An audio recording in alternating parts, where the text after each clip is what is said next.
Unë jam drita e botës, thot Zoti, kush vjen pas meje nuk do të ecë në errësirë, por do ta ketë dritën e jetës. Lavdi ty, o Krist, mreti lavdisam shuar. Lavdi ty, o Krist, mreti lavdisam shuar.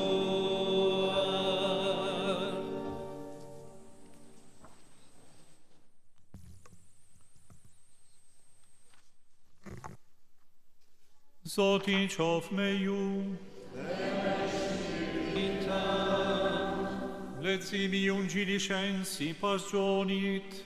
Lumturit të qoft ty, o Zot.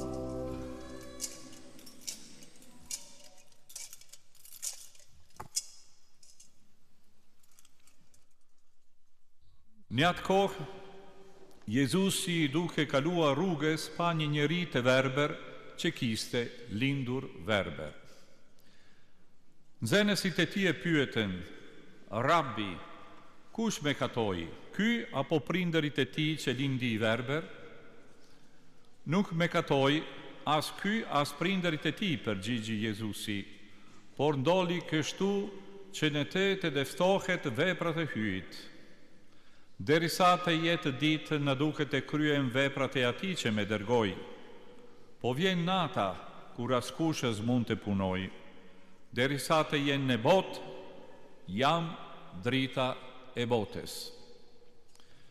Si tha kështu, pështyu në le, bëri baltë me pështym, ja leu sytë me baltë dhe i tha: Shko e lahu në banjën e Siloam, që do të thot i dërguari. A i shkoj, valla, le kur po kthehej, shihte. Fshinj e ti, dhe ata që ma par kishin par duke lypur, thoshin: Po a nuk as ky a i që rinte të lypte? A i ashtë, thonin disa. Jo, por ashtë një që i përngjajnë ati, thoshin do të tjerë. A i vetë thoshte: jam. Atëherë i tham: Po si atëherë të erdhi drita e syve? A i u përgjigji: Njeriu që quhet Jezus përzjeu baltë, mi dheu sytë e me tha: Shko në Siloam e lahu. Shkova pra, u lava, le pash. Ku ashtë ai, i tham? Nuk di, i përgjigji. Atëherë e quan atë që përpara ishte i verber të farizejnët. Ajo ditë kishte qenë e shtune, kur Jezusi përzjeu balten dhe ja la dritën syve. Edhe farizejnët filuan prap të pyesin si e fitoi të pamin e syve. Ky u përgjigji: Me vuri baltën e syt e unë u lava, leja tani shoh. Atëherë disa prej farizejnëve thanë: Ky njeri nuk ashtë prej hyjit, sepse nuk e mbante shtunën. Por disa tjerë thoshin: Një mëkatar si mund të bëjnë këto shenjash? Leu ba përçarje ndër ta. Pastaj e pyetën prap të verberin: E ti, çka thua për atë njeri që ta dhate pamit e syve? Është profet, përgjigji. Judejtë nuk besuan se kishte qenë të vërtet i verber, lese ju shëruan sytë, derisa si thirrën prindërit e atij që u shërua le e pyeten: A është ky djali juaj për të cili pohoni se lindi i verber? E si shek tani? Atëherë prindërit e tij përgjigjen: E dim se ky është djali ynë, lese lindi i verber. Si shek tani nuk dim. Asë nuk dim se kush ja shëroi sytë. Pyetni atë, është njeri i rritur, a i do t'ju tregoj për vete. Prindërit e tij folën kështu, sepse i druajnin judejt. E një mendë judejt kishin marrë vendim të përjashtohej nga sinagoga a i që Jezusin të dëshmonte për Mesi. Për të arsye, përgjigjen prindërit e tij, i rritur ashtë pyetni atë. Atëherë thirrën për së dyti atë që kishte qenë i verber, le i thanë: Jepi lavdi hyt, ne e dim se ai njeri është mëkatar. A është mëkatar? U përgjigji: se di. Një gjë e di, kam qenë i verber e tani shoh. Atëherë ata i thanë: çka të bëri, si të shëroj syt? Tashti ju thash, u përgjigji, e nuk me dëgjuat? Çka, doni prapë të dëgjoni? A mos doni të bahen e lejun zënësit e tij? Atëherë ata filuan të fyejnë e të thoshin: Ti je zënësit e tij, ne jemi zënësit e Mojziut, ne e dim se hyj ka folur me Mojziun, për këtë nuk dim as prej ka është. Si kjo gjë është e çuditshme, u përgjigji njeriu. Ju s'dini as prej ka është, e mua me dha dritën e syve. E ne e dim fort mirë se hyj nuk dëgjon mëkataret, por dëgjon atë që nderon hyjin dhe kryen vullnetin e tij. Që prej anshimit, sa është dëgjuar se ndokush ja ka dhënë të pamit e syve të verberit që i lindi i verber. Po të mos ishte ky njeri prej hyjit, s'do të mund të bajnë asgjë. Që se linde si e tjetër veç mëkat, i përgjigjen, e ti po na mëson, le qitem për jashta. Jezusi e mori vesh se kishin qitur jashtë, kur e gjeti, i tha: A beson ti në birin e njeriut? Ai përgjigji: Po kush është ai, zotëri, që të besoj në të? E pe, i tha Jezusi, është ai që po flet me ty. Ai tha: Besoj o Zot, e rapër mbys para tij. Jezusi i tha: Erdha në këtë botë të bëj gjyq, që të shohin ata që janë të verber, e të verberohen ata që shohin. Disa prej farizejnsh që ishin me të, i dëgjuan këto fjalë, i thanë: Val, a thua se edhe ne jemi të verber? Jezusi u përgjigji: Po të ishti të verber, s'do të kishit mëkat. Por se ju thoni shohin, prandaj mëkati juaj mbetet. Fjala e Zotit.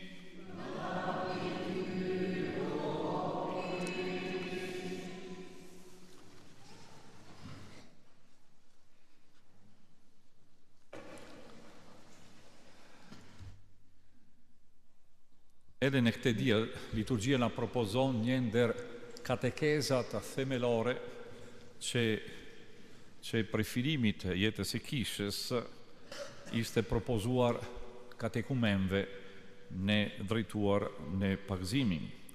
Janë ata katekeza përfunditare që përmbledh mesimi e që kanë si arsye me lindën e zemrat e njerëzve, sidomos ata që janë në këtë ecje përfunditare, feja e plot në çka Krishti vepron për ne, çka dëshiron me vepruar në jetën tonë nëpërmjet sakramentin e pagëzimit. Për të arsye, këtë fjalë janë drejtuar në përgjithësi për të gjithë, sepse çdo prej nesh ka nevojë për me rizbuluar realitet e pagëzimi si diçka e gjallë në jetën tonë, por në mënyrë veçantë ata katekumen që janë këtu pranishëm për me dëgjuar këtë fjalë e për me asimiluar kjo mesazh ka që rëndësishme. Kuptoke se edhe një herë si në diellin e kaluar, shenje e ujit, asnjë shenjë fuqishëm që na përkujton realiteti i pagëzimit. Por këtu shpjegohet jo vetëm çfarë bën uji, por sidomos çfarë është fuqia e pagëzimit.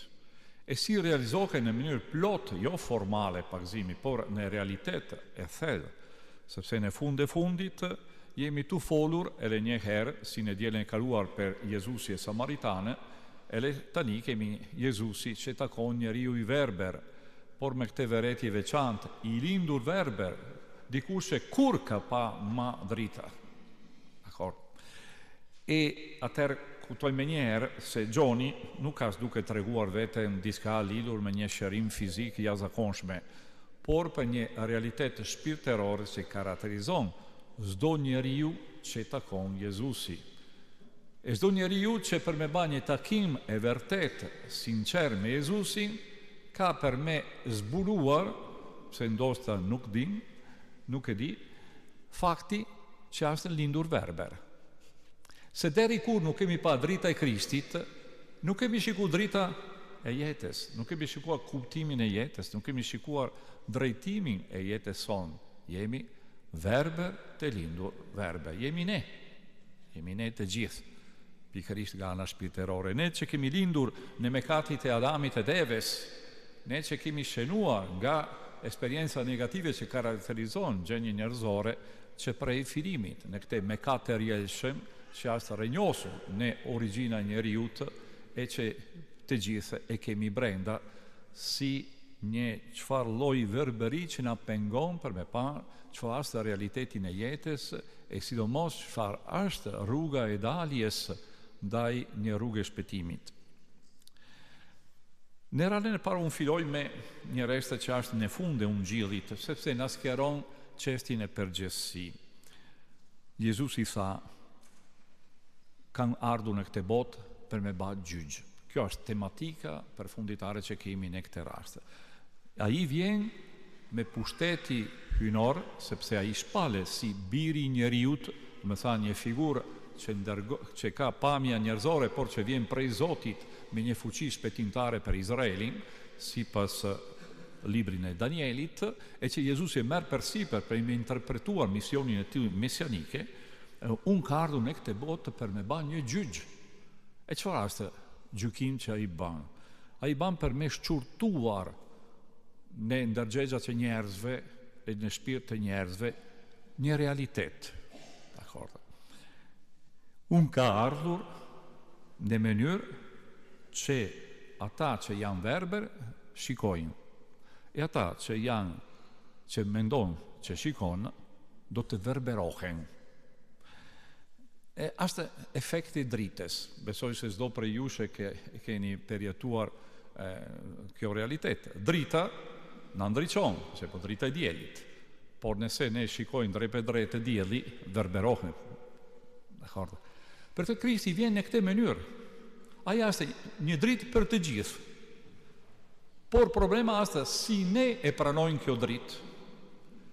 Nëse e pranojmë me shpirti i përvujtënisë që tregohet në këtë tregim i Gjonit, atëherë jemi ndriçuar, fillojmë me shikuar, me pa në mënyrë tjetër jetën e të cilën jetojnë, edhe vetvetes. Por nëse ne shikojmë me krenari, atë jemi verberuar nga njëjti dritë e Krishtit. E nuk shikojmë ma asgjë. Mendoj se shikojmë, po jemi të verber. A kjo është gjykimi që ban Zoti mbi ne e mbi çdo njeriu. E atëherë, pika e parë fillon duke na paraqitur një kontrast. Unë shkoj në mënyrë sintetike në thelbin e tregimit që është plot me detajet e plot me elementat. Por në radhën e parë kemi ky njeriu që çoke përpara farizejt, jemi brenda tempullin. Farizejt ishtin mblelu zakonisht në Sinedri, do të thënë një gjyq tamam që ishte brenda tempullit, ata i çon atje. Pse disa që janë pranishëm mendojnë se diçka nuk funksionon. Atëherë shkojnë me gjykuar për ata që janë në krye interpretimit të ligjit, ata që aplikon ligjin në mënyrë zyrtare. E çështja është shtune.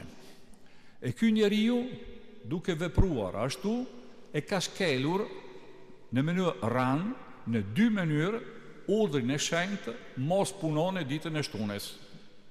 Ne dimë se në atë kohë, në atë mentalitet, mbrojtja e shtunes, e pushimit e shtunes, ishte urdhim më i madh. Për një arsye, që vetë Zoti duke krijuar botën ka pushuar shtune. Për të arsye, nëse ka respektuar Zoti, ky është udhri më i madh. Njeriu që shkelet të shtune nuk ka mundësi që vjen prej Zotit, e ky është mendimi që ban ata. E në dy mënyrë, jo vetëm me një, me dy mënyrë e ka shkelur ditën e shtunes e udhri për pushim. E ka përzjeu baltën, diçka që nuk duke me ba absolutisht, me përzje dy elementat, është shkelja, edhe e ka shëruar një semur, edhe ky punë nuk mund me ba. Ky baket mas një ditë, por jo në ditën e shtunë. Nuk kurohet askush nëse nuk është në rreziku i jetës. E ky nuk ishte në rreziku i jetës. Dakor. Për këtë arsye jemi krejtësisht jashtë jo vetëm udhri i Mojziut, por sidomos interpretimet e farizejve e të seducejve për çka i përket aplikimi e pushimit të shtunës. Ai skelet udhër. Por si ndodh shpesh, Jezusi na propozon çka jo si aplikohet ligji, por si mendon Zoti ku na jep një ligj. Për këtë arsye, ai nuk shikon kontradita për me shëruan e ditën e shtunes, që është dita e paqes, dita e pajtimit, ditën të cili është vetë Zoti që shëron botën e që ndriçon botën. E ai vjen për ne për vepruar ashtu. E në funde kemi kjo kontrast. Ata thojnë prej ku vjen ai, nuk ka mundësi që as vepra e Zotit. E shikohen nga dialogu çka është evident. Evident është se ata nuk e njohin veprën e Zotit në një shërim kaq të qartë e kaq simbolik. Për shërimi e një verber lindur verber, diçka që nuk baget askush, nuk ka punë mjekësore, edhe fakti që shkelet një formalist, një ligj.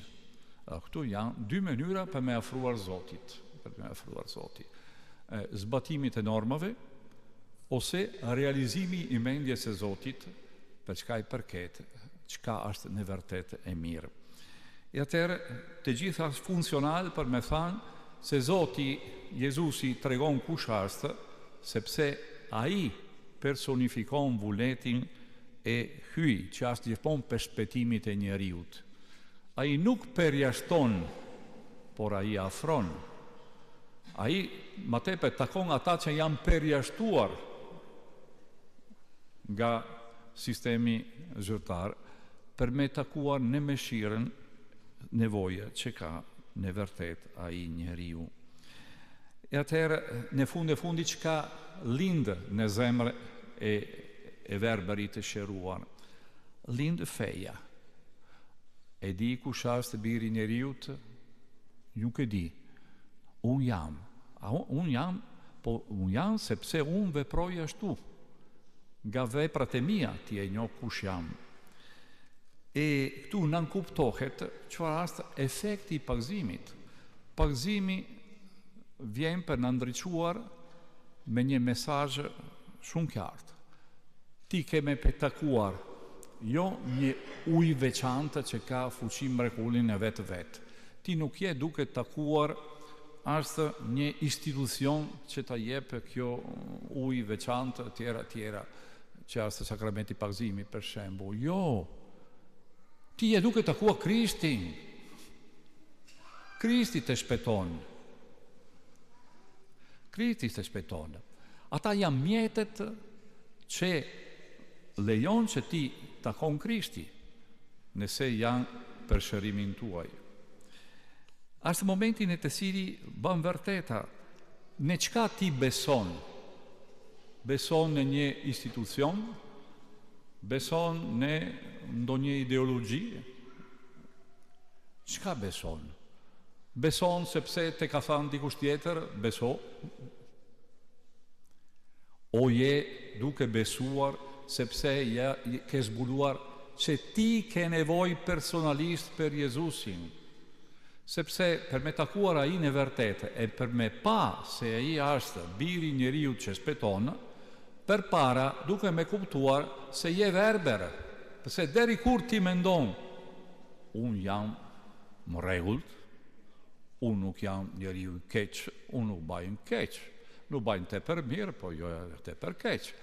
Unë zbatoj rregullat, unë shkoj rregulliste edhe në kishë, bajnë vepra të mia, mirë. Deri kur mendoj, nuk me mungon asgjë, nuk kupton që ta mungon pjesa më e madhe, ta mungon Krishti tamam. Ta mjafton veprat tuaja ose mendimet tuaja, që janë një ngalim shumë herë. Këta mungon. Për të arsye, me zbuluar se ti ke nevojë për Krishtin, sepse je mëkatar. E ndoshta e kupton mas vitet që je mëkatar, për gjërat që ndoshta kanë ndodhur vitet e vite përpara, ku ke qenë më i ri, ndodh ashtu në pleqve, se mendojmë përpara. E zbulojmë më shumë tani që jemi një fije e moshuar, që kemi qenë mëkatar tamam. Dakor. Asë një shenjë pjekurisë me kuptuar se je mëkatar. Pse në këtë mënyrë kupton që ke nevojë për ujë si njeriu i etur, se nëse nuk pije ose në lahet në këtë ujë e shenjtë, që nuk është një material njerëzor, as Krishti vetë që vepron në këtë mënyrë, ti nuk zbulon asgjë. Nuk zbulon asgjë. E atëherë theke në fillimi të tregimit, një pyetje interesante që ban nxënës. Thojnë nxënësit, kush ka mëkatuar që lindi i vdekur? Ai ose prindë? Dikush ka faj. Dikush ka faj. Ndoshta ka ban bamje, ka ban magji, që u lind ashtu, e ka urrëtur prindërit, atëherë e ka ban ndonjë bamje ashtu mendon populli shpesh. Mirë, nuk ka kjo çështje. Nuk ka kjo çështje. Çështje si përgjigje Jezusi është nuk ka mëkatuar as ai, as prindërit e tij, por është një rast kjo në të cili deftohet vepra e hyjt. Do me thanë se ne speshe gjykojmë situata vështirë materiale, si janë sëmundjet, fatkeqësitë e jetës, ose edhe problema tona personale, si diçka që tregon se ose Zoti na ndeshkon, e nuk dim pse ma ndeshkon, ose fajson në mënyrë të mërshëm vetë, unë tepër kam mëkatuar, meriton edhe më tepër se kam faj. Po nuk ka kjo mënyrën të cili Zoti lezon, Jezusi lezon situatën. Pavarësisht nga origjina, nëse je ti, se je çështja e jetës. Jezusi ta thonë vetë, mendo momentin e të cili ti përjeton dobësinë tonë fizike, spirtërore edhe morale, mos mendo se ky nuk ka një çështje për me takuar Zotin e mëshirën e tij, që ta rindërton. Rivlerëson ata situata që ti gjukon për negative e që ti vetëm mendon për me larguar sa më shpejt nga jeta, sepse ndoshta as tamam atje që Zoti ta prit për me takuar me ty. E unë besoj se njeriu që ka bën një ecje spirtërore e din vërteta për fjalët që janë tu thanë. Shempali ka një shprehje shumë sintetike, kur jam i dobët, atëherë jam fort. Sepse Zoti nuk na tregon në momentin e krenarisë, ku jemi kënaq për vetë. Se ti të shkon, jo, zakonisht jo. Ashtë një takim superficiore. Na takon në mënyrë ndryshëm e në mënyrë ndryshuese, tamam ku jemi, në pikë ma tult. A i vjen atje, e nuk ka turpë për në takuar atje. Jemi ne, kemi turpë shpesh, por a i jo. A i vjen. E ban një ilaç shumë veçantë, për shtyma me baltë. Jemi verber, a na verberon edhe ma tepër me baltë në sytë, imaginon çfarë lloj kurime është kjo. Besoj se është një kurime simbolike, sipas mentalitetit e kokës nuk diskutoj se kishte vlerë veçantë, por kuptojnë se ka edhe një vlerë simbolike. Do me thënë, nëse nuk e kuptuar që ke nevojë, ta ndihmoj unë në fjeps. Do me kuptuar se vërtet je tamam verber. Atë shko me ban një larje. E larja është takim me Krishti. Kjo takim me Krishti që ne kremtoj liturgjikisht në momentin e pagëzimit, por që është një proces jetësore që ka kulmin në kremtimin e pagëzimit. Shko në këtë larje, se kjo larje të largon balt, por Në këtë laç veçantë, kemi edhe një mesazh tjetër, unë besoj që pranojnë një interpretim që me pëlqen, ka shumë mënyra për me interpretua pa tjetër, por ky me duket që ka urtia biblike edhe shpirtërore. Çfarë është balt? A kujtoni në librin e Zanafiles kapitullin e 2 kur Zoti krijon botën, me çka krijon? Krijon njeriu Adami, si krijohet? A kujtoni? Duke grumulluar çka? Leh. Po nuk ka se vetëm elementi, ka është elementi i parë, po ka një element tjetër, që ban Zoti mas që ka formuar Adami nga ana jashtme me këte plukur e tokës ose alle, jetë fryme nga goja. Allora, në koncepti biblik ashtu, fryme e pështyme janë shumë lidhur njëri me tjetrin. E le pështyma është lidhur me fjalë, se njeriu që ka goje thatë nuk flet. Për të arsye është diçka që vjen fuqia e fjalës e fuqia e shpirtit që vjen nga fryma e Zotit. Do me thanë, na kujton Zoti si ka krijuar njeriu. Do me thanë, se në këtë shërim, nuk as vetën duke shëruar një semur Jezusi, as duke krijuar një krijesë e re, një Adam i ri. E kur ali dal për këto larje shpirtërore, që është edhe fizike, që kalon ne për trupin, kalon në shpirt, e kjo është veprat e sakramenteve, kemi shpjeguar që është efekti e pagëzimit. Efekti pagëzimi është kjo larje që në banë krijesat e reja, si në shpjegon shumë mirë e shempalin në shumë letrat. Është e njëjti gjë. Ai që vjen tani nuk është ma njeriu që lyp, po njeriu që ka një dignitet e re, pasurua faras nga Zoti, që fillon me besuar. E që duke besuar, refillon një jetën e re, jo vetëm përse shikon, por sepse e di se kjo semundja që kishte ka qenë vete rast maj mirë për me takuar Zotin e për me hapur rrugën e shpëtimit e amshuar. Ndryshon jeta, fiton një gëzim i ri, por sidomos fiton jetën e pasosur. Kujtoni të dashu katekumen se këta jeni ju, si kemi edhe ne pa tjetër, pse asë një proces që filon, por kemi tën jetën për me plotësuar. Asë një fjalë vërtet fuqishëm, plot me shpresë, që duke me pranuar, për me shqutuar në vërtet jetën tonë. Për të arsye, me bërë në gjynë, kërku falje, me shku në rëfim, me treguar mekatet e veta, nuk asë punë turshëm, ose plot me ndrojtje njerëzore, por asë një punë vërteta që ta qonë në dritë. Kjo është çka Zoti na fal në këto dy sakramentat që janë lidhur me një tjetrin, pagëzimi dhe rëfimi. Sepse në fund e fundit, Krishti thotë, sepse unë kanë ardhur në këtë botë, për me të thënë vërteta. E vërteta është, jemi nevojtar, kemi nevoj për me qenë shpëtuar. Sepse si mbyllet përkundrazi, si mbyllet ungjilli që kemi dëgjuar, thotë Jezusi farizejve, ata që mendojnë që janë kretë në rregull, që dinë çdo gjë, po të ishin të verber, s'do të kishin mëkat. Dakor. Si ishte ai njeriu që u shërua. Por për arsye që thoni, ne shohim mirë, e shikojnë që ti nuk je prej Zotit, duke ndryshuar krejt veprimtari, që përkundër që i tregon si Zoti që krijon, si ka i njëjti fuqi krijuese, e për arsye që as krijuesi as edhe shpëtimtari, mirë, prandaj mëkati tuaj mbetet. Nuk gjeni rrugë, nuk shpëtoni nëpërmjet zbatimet ligjore ose zbatime formale e fesë. Qoftë në Jezu Krishti.